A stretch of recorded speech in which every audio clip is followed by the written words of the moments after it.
Border management के संबंध में सहमति बनी। कैलाश मानसरोवर यात्रा फिर से शुरू की। दोनों देशों के बीच डायरेक्ट फ्लाइट भी फिर से शुरू की जा रही है। हमारे सहयोग से दोनों देशों के 2.8 बिलियन लोगों के हित जुड़े हुए हैं। इससे पूरी मानवता के कल्याण का मार्ग भी प्रशस्त होगा। परस्पर विश्वास, सम्मान और संवेदनशीलता के आधार पर हम अपने संबंधों को आगे बढ़ाने के लिए प्रतिबद्ध है। एक्सेलेंसी, चीन द्वारा एचसीओ की सफल अध्यक्षता के लिए मैं आपको बहुत बहुत बधाई देता हूं। एक बार फिर चीन यात्रा के निमंत्रण के लिए और आज की हमारी बैठक के लिए आपका हार्दिक धन्यवाद। So, Prime Minister Modi there emphasizing on two words, Geeta, Vishwas and Samman. That has been the milestone or the defining moment as far as India and China are concerned. It's about Vishwas, that faith, and Samman, mutual respect, which is needed here. He also spoke about border management. I think military disengagement at hotspots such as Depsang and Demchok was achieved by late 2024, and there is a renewed dialogue mechanism was established. But about total disengagement, whether that is going to happen, that remains to be seen. But Vishwas and Samman, I would say, is the big takeaway from that opening comment there, Geeta. Absolutely. The message is very clear: mutual respect, dignity, and mutual trust. These are part of your Panchsheel agreement as well, although it has been violated many a time.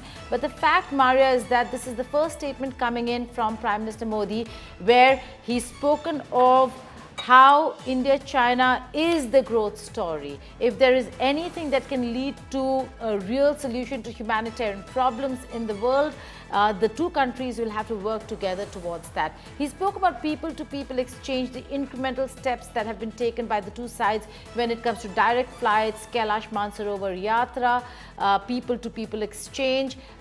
But there are certain areas that still are a niggling issue. Journalist visas have still not been given. That still is a problem. Trade, while incremental steps in opening up yet again, we still have to see a lot more coming in.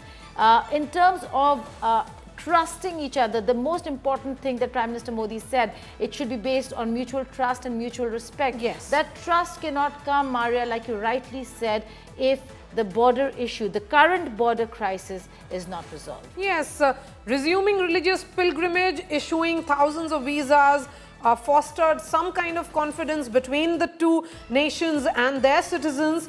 But it's about Vishwas and Samman, as the Prime Minister has put the spotlight again on it. Let's listen to what the Prime Minister's opening comments have been, and I'm going to go across to Gaurav.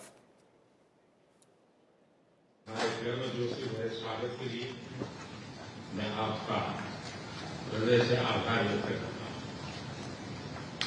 पिछले वर्ष कल्याण में हमारी बहुत ही सार्थक चर्चा हुई। हमारे संबंधों को एक सकारात्मक दिशा मिली। सीमा पर डिसएंगेजमेंट के बाद शांति और स्थिरता का माहौल बना हुआ है। हमारे स्पेशल रिप्रेजेंटेटिव्स के बीच बॉर्डर मैनेजमेंट के संबंध में सहमति बनी। कैलाश मानसरोवर यात्रा फिर से शुरू की। दोनों देशों के बीच डायरेक्ट फ्लाइट भी फिर से शुरू की जा रही है।